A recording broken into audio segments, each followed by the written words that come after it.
it doesn't uphold the NHS core principles the same way the NHS does, which is universality, fairness, and social solidarity.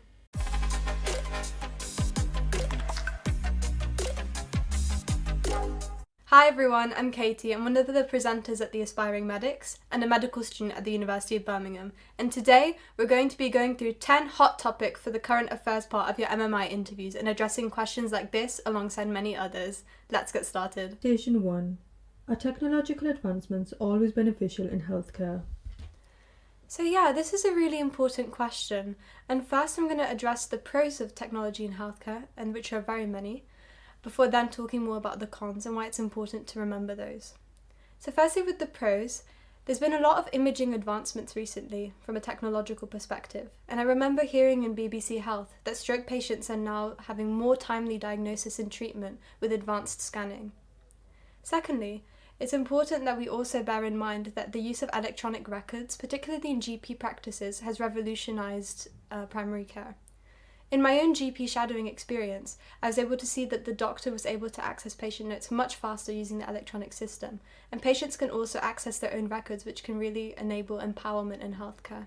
There's also been great advancement in the use of surgical robots and keyhole surgery, which helps to reduce time spent in hospital and increase the number of available beds, which is very useful for the NHS. Lastly, I'm going to talk a bit more about the cons of using technology in healthcare. It's really important to bear in mind that cost is a significant factor both in the UK and globally, which might mean that health inequalities can be further perpetuated when some countries are advancing more with technology whilst others are held back due to the high costs.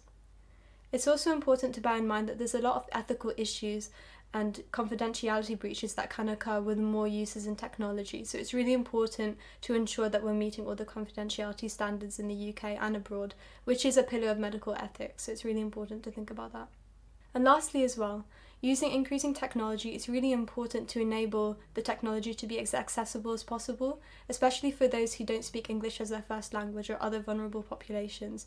There can be increased risk of disparity in healthcare opportunities or healthcare access due to some not being able to understand the technology or understand the instructions given. So overall, there's a lot of pros and cons of using technology in healthcare, but at its core, healthcare should always be about the doctor-patient relationship, and technology should always be used as a supplement to that or a complement to that. Station 2. There has been a general decline in cardiovascular disease. However, rates remain high in BAME communities. What factors influence this trend? So this is a really important public health question, and in order to answer it well, I'm going to divide it into a few different topics. Firstly, from a genetics perspective, it's known that certain ethnic minorities can be more predisposed to different health conditions. For example, South Asians do tend to have a higher genetic predisposition to type 2 diabetes, which does strongly link into heart disease. I read in a BMJ article recently that Afro-Caribbean populations can also be at higher risk of high blood pressure. Secondly, considering the social and cultural factors, diet can play a significant role. For example, in traditional South Asian cooking, it can involve a lot of use of high oils and refined carbohydrates, which can increase risk of cardiovascular disease.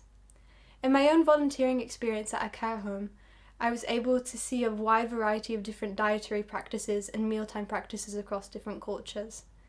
And lastly, talking about a healthcare access perspective, language barriers can also perpetuate delays in treatment of common cardiovascular problems like high blood pressure, and the use of advertisements on TV or the use of translated and multilingual posters can also help to breach these barriers and try and increase healthcare equality across the UK.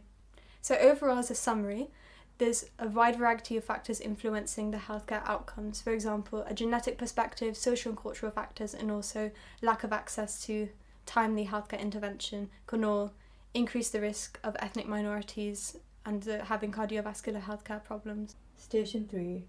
Has the NHS effectively dealt with key problems from the COVID-19 pandemic?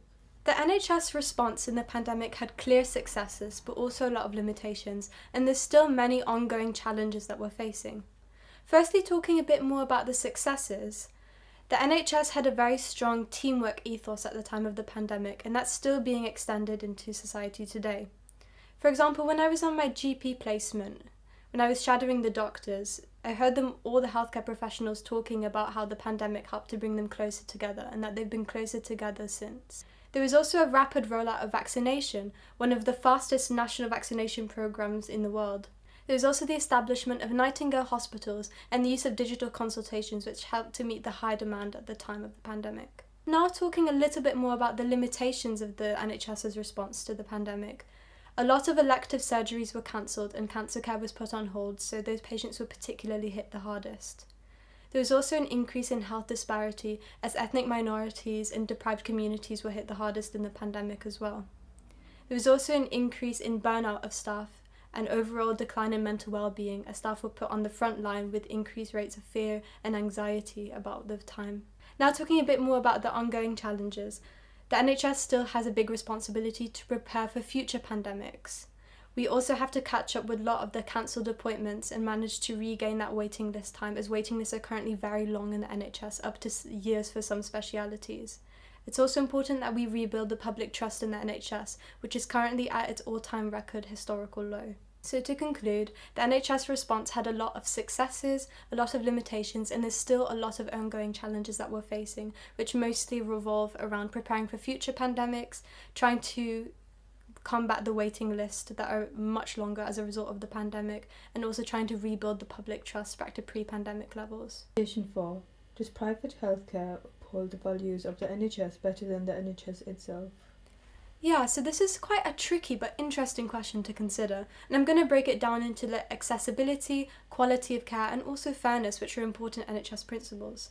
So first, talking a bit more about the core values of the NHS. We have universality, which is the NHS being free at the point of use for all. Fairness, which means that it should be clinical need-based, not of the ability to pay. And social solidarity, reflecting the fact that NHS is a collective responsibility, not a personal thing when it comes to healthcare. In terms of the private sector, it allows patients to have more comfort with their care and able to choose their doctor or consultant to have that level of involvement in their own clinical care. It also allows more of a faster access to healthcare, trying to bypass the NHS waiting lists and appointment delays. It also can help to decrease the NHS pressure by taking some of the more routine cases. Some of the limitations, however, with the private sector is that it can often lead to the more routine, profitable cases being selected for the private sector, leaving the NHS with the more complex cases. Now talking a bit more about the cons of private healthcare practice. It's not universally accessible, therefore you're only able to access the private sector if you have the ability to afford it, therefore it does not uphold the universality aspect of the NHS core values. Secondly, there can be a high level of cherry picking, which means that routine, profitable cases can be selectively chosen for the private sector, meaning that NHS is left with much more complex cases. And thirdly, the profit motive can conflict with the general principles of equity and justice, which is the fourth pillar of medical ethics, which is really important to consider. So overall, while the private sector can have faster access to care and can be more comfortable for patients, it doesn't uphold the NHS core principles the same way the NHS does, which is universality, fairness, and social solidarity. Station 5. Reflect on a unique obstacle in healthcare which isn't related to primary care, COVID-19 or healthcare strikes. So a unique obstacle that I've been thinking a bit more about is the emergence of antimicrobial resistance in the last few decades. It's not something as visible as COVID-19 or hospital strikes, but it's a very important issue for the healthcare sector. Some reasons why it's important. So we've been seeing a rise in antimicrobial resistant strains of bacteria emerging due to overuse in the healthcare sector and also in farming, which is important to consider as well. It makes routine operations like hip replacement or emergency C-sections more life-threatening. And in a recent Guardian article I read, it's estimated that antimicrobial resistance will contribute to more deaths than cancer by 2050, so it's a very current concern. Some of the impacts on the NHS is that it causes increased hospital stays and an increased cost in trying to treat antibiotic-resistant infections. During a pharmacy placement I was at, it was really interesting to see the pharmacists talk to the public about how to take antibiotics and to ensure that they finish the course.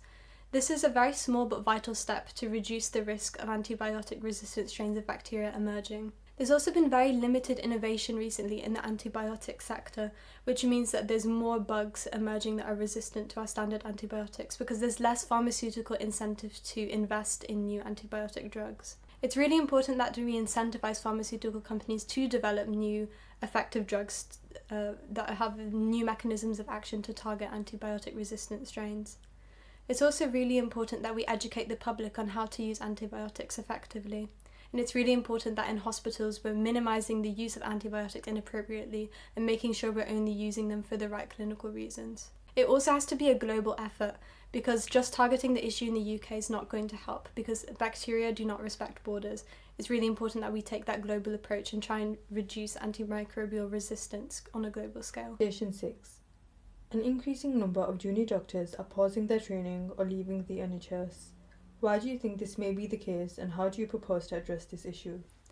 So this is a really important topic when we're talking about the future of the NHS, and there might be a multitude of reasons why junior doctors are leaving.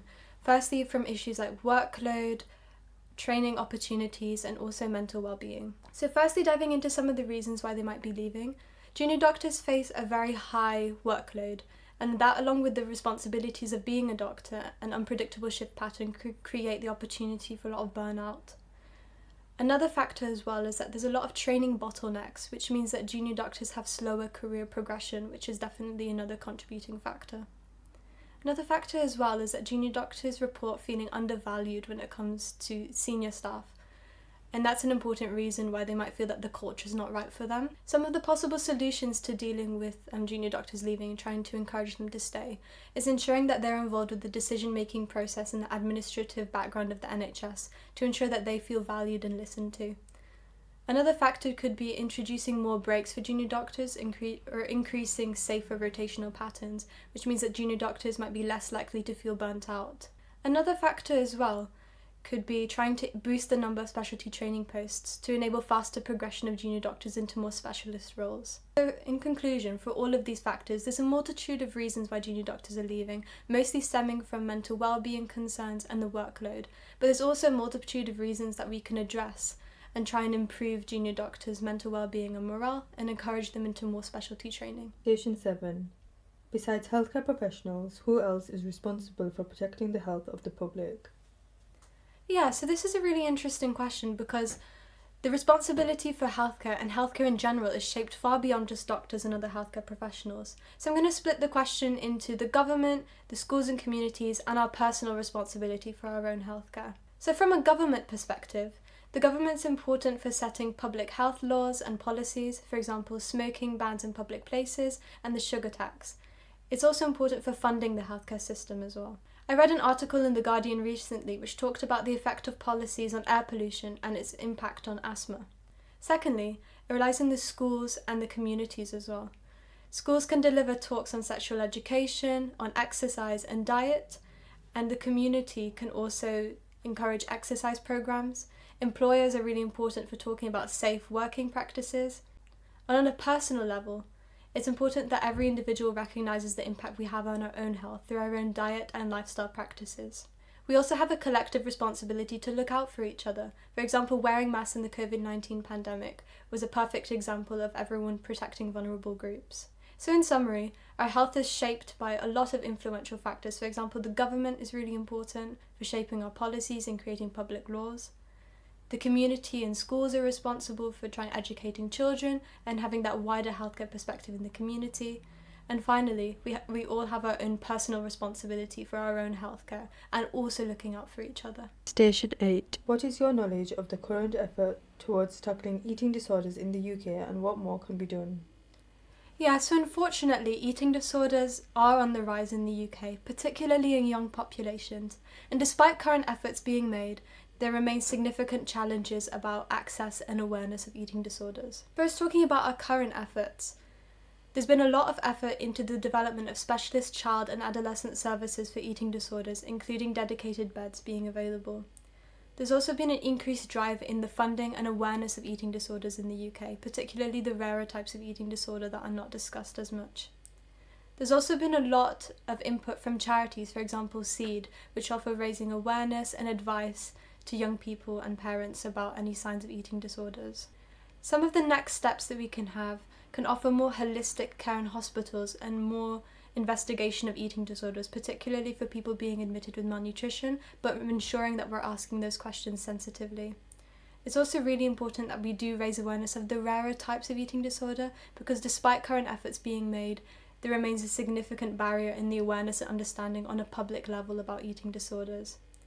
It might also be beneficial to educate in schools and educate the public more about the eating disorders and some of the early signs of any eating disorders in younger populations, which are being affected disproportionately at the moment. It's also important to remember that eating disorders don't just affect young people, and we should also have more interventions and more education in primary care about recognising the early warning signs of eating disorders in adults as well. In summary, eating disorders, there's been a lot of effort recently to try and boost awareness and understanding, but there remain significant next steps we can do to try and boost that awareness further and really ensure that people are getting the treatment that they need in a timely manner. Station 9. What do you understand about vaccine nationalism and its impact on global health? Yeah, so vaccine nationalism is essentially when one country prioritises its own vaccine movement over the global access and distribution. It might mean buying extensive supplies of vaccines and restricting exports, particularly to lower economically developed countries. It impacts on global health in a variety of ways. For example, slower pandemic control, as viruses can propagate uncontrolled across borders of many different countries. It also puts vulnerable populations at greater risk, with more rates of illness and higher mortality rates. It also gives the opportunity for viruses to mutate, which can give rise to new strains for new pandemic development. It also puts pressure on global distribution and trade and can make international relations more tense. So in conclusion, vaccine nationalism may benefit a country short term, but limited access to vaccines on a global scale will never solve the problem of the pandemic. And we must have a global access and incentive in order to stop the propagation of further pandemics and the development of future pandemics in the future. That's the end of the video. Thank you all for watching. I really hope that you found it useful. If you did like the video, please be sure to like, subscribe, and drop a comment if you have any questions or opinions to share. That's all from us. See you in the next video. Bye!